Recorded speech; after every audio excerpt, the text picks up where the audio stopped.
Insectoid cruiser. En route to the secondary builder world, 2174 AD. The Queen had spent considerable time thinking about how she would communicate with the animals during her journey to the builder world to take her new Hive ship.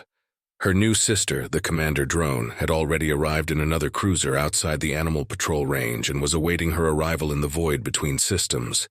The Queen had thought of and discarded numerous ideas on how to speak to the animals, and she resented the lack of attempts to understand the animals by her genetic ancestors. She wished the animals had the ability to share thoughts like her race did. It would make things so much easier to come to an understanding and end the great conflict her race had started. The animal thought and sound processes were so alien that it had taken almost 20 solar cycles for the Queens to just understand the limited concept of give and leave when demanding the animals concede and abandon the solar systems they wanted. They never pursued further understanding past that point. She had the entire memory of all the animal speech they had recorded from the animal hostages that were captured after the first battle between their species many cycles ago. She wondered again how they conveyed thought with sounds as she listened to the harsh noises issuing from the same holes they ate with. The ancient Hive mother within her could offer no help and retreated into the background to let her work in peace after counseling patients. She replayed the memories of her genetic ancestor, who had shared the thoughts of the victorious Queen and elicited speech from the animal hostages by causing pain. The victorious Queen had worker drones break their fragile bones and remove body parts as she listened to the sounds that emanated from them. She withheld water from them for increasing lengths of time. Not knowing what they ate, she had the weaker, injured animals who had died first ground up into mince and mixed with their own excrement. She had her workers offer it to them as food. She was offended by their rejection of her merciful efforts to feed them, and she never offered them food again for the short time they were alive. The Queen was repulsed by the memories that she was replaying, and a deep wave of shame came over her at the treatment of the animals by the victorious Queen. She was just about to expunge the memories from herself forever, when she realized that she had seen something strange before and went back looking for it. There, in the background, there was an adult tree animal with a smaller tree animal, and it had been extremely protective of the small one, trying to hide it and giving what meager water it could get its hands onto it.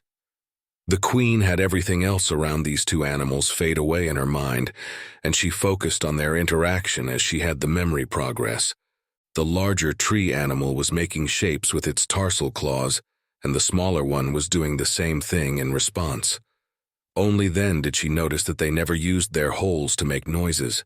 They must be using their claws to convey thoughts to each other, she realized as she replayed the memory and started from the beginning again, from when they were captured to when they finally died a few days later from lack of water.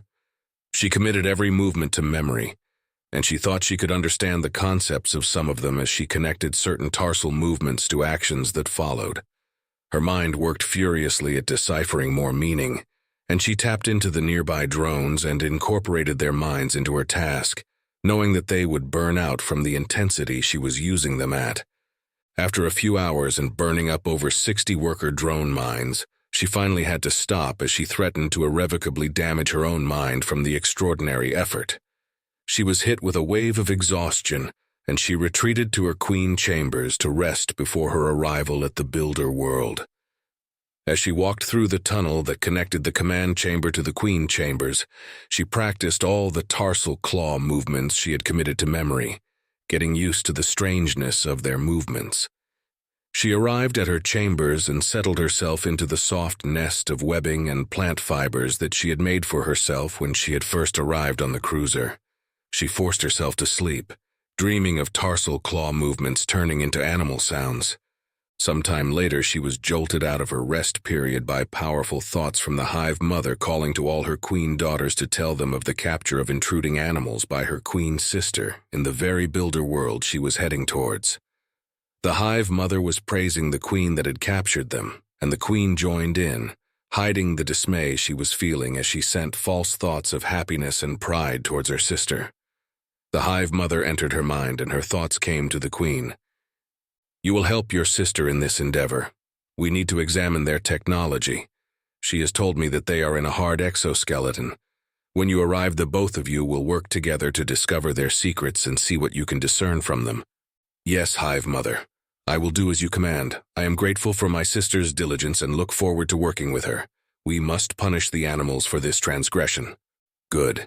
Yes, help your sister and use your mind to think of other ways to extract and study their technology. Your sister tends to be aggressively destructive in such matters. Control her gently. She did well. As you command, Hive Mother. She felt the Hive Mother leave her mind, and she hurried out to the command chamber. When she arrived, she ordered the commander drone to increase to maximum speed and lounged on the command chair on the dais, trying to suppress her fear and nervousness at the sudden change of events.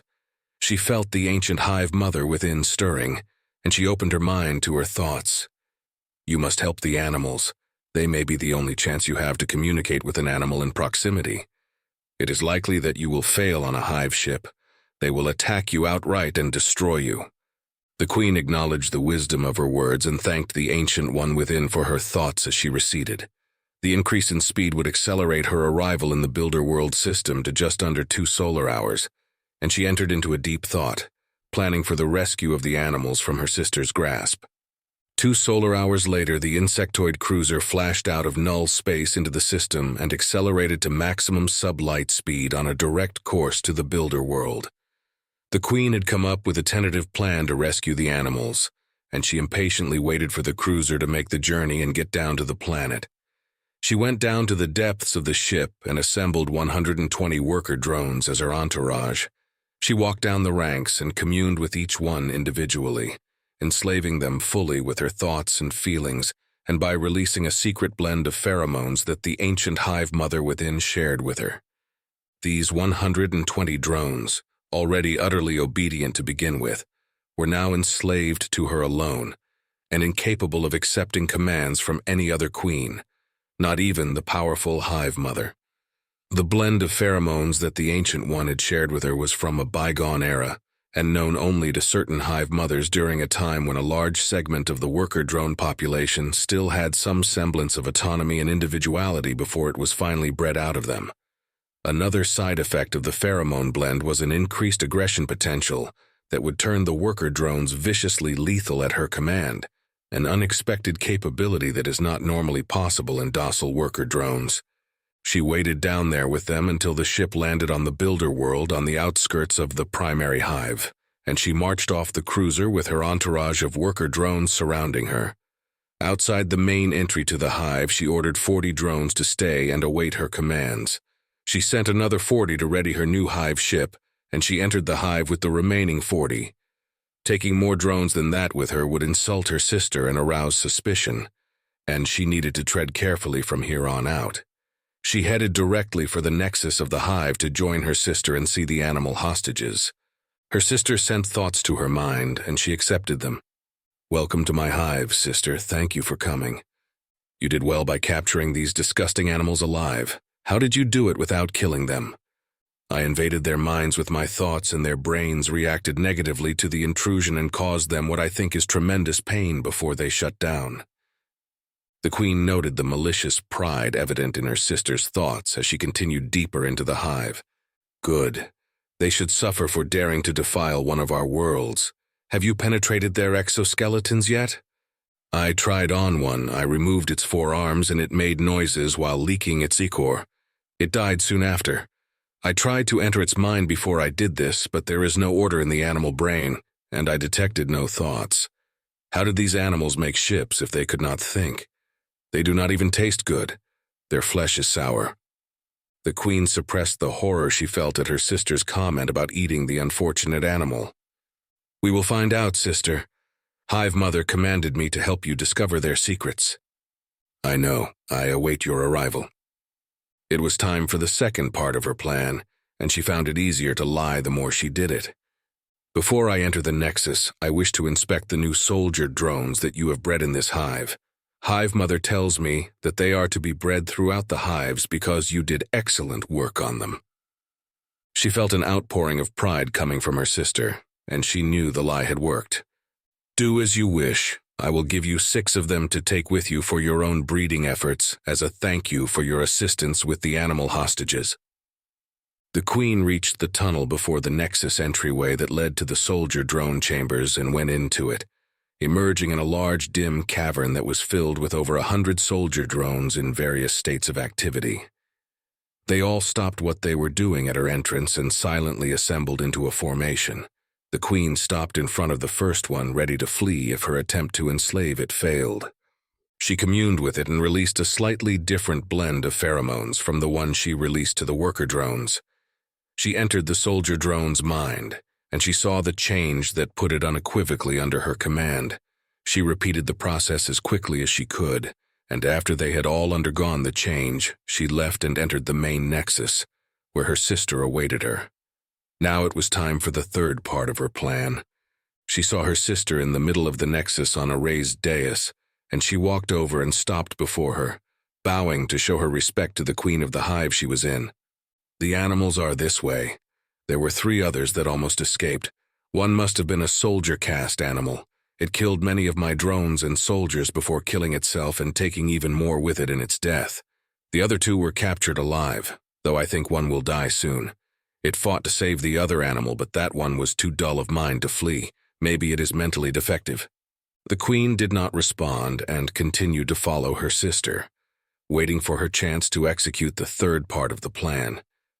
They entered a chamber that was brightly lit with biofluorescent bacteria that was painted onto the rough rock of the walls when it was carved out. The Queen counted 8 animals that were splayed out and tied down to small, narrow tables. She walked over to them and saw that 6 of them had hard black exoskeletons that were whole, while the other 2 had blue exoskeletons that seemed more fragile to her in a way. One of the blue animals was seriously injured, with a missing leg, signs of damage on its exoskeleton, and dried ichor evident all over it. The other animal had its blue exoskeleton opened, and she looked at the animal within. It was pale and soft, with long black growth that came from the top of its head and splayed out on the table underneath her. There were no obvious signs of damage, and she didn't see any obvious eyes, just 2 folds of skin closed over 2 bumps in round sockets. She continued inspecting the animal and noted that there were 2 fleshy mounds on its trunk, and she gingerly poked at them with a tarsal claw, curious as to their nature. She continued moving her claw down and had reached towards the bottom of the trunk when she detected something in that area. She stared at the area and focused all her senses and antennae on it. She gazed within and saw a small collection of cells that had attached themselves to the wall of a fleshy cavity within the trunk of the animal. As she watched, it was rapidly replicating, and she extrapolated the rate of cell division and the outcome. What she saw shocked her, and she removed her tarsal claw from the animal's trunk. It was a queen mother. The Queen was so engrossed by her discovery that she didn't notice what her sister was doing until she was standing next to her, holding a cutting instrument in her tarsal claws.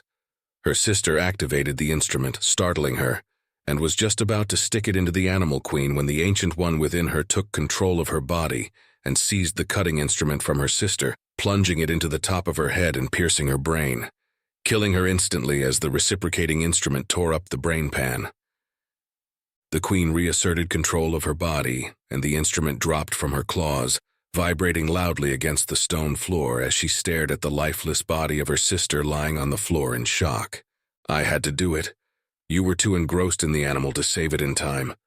Hurry. Call in the drones you enslaved and get these animals out of here and onto your ship before the Hive notices their mother is dead." The Queen took control of her emotions and assessed her situation.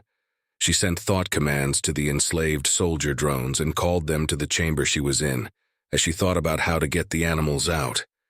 The drones arrived a few moments later, and she had to reinforce her control over them as they reacted to the sight of the dead Queen, and almost went into a murderous frenzy to attack the animals. She reasserted control and ordered the soldier drones to wrap the animals in sacks and carry them back to her Hive ship, following them out of the chamber.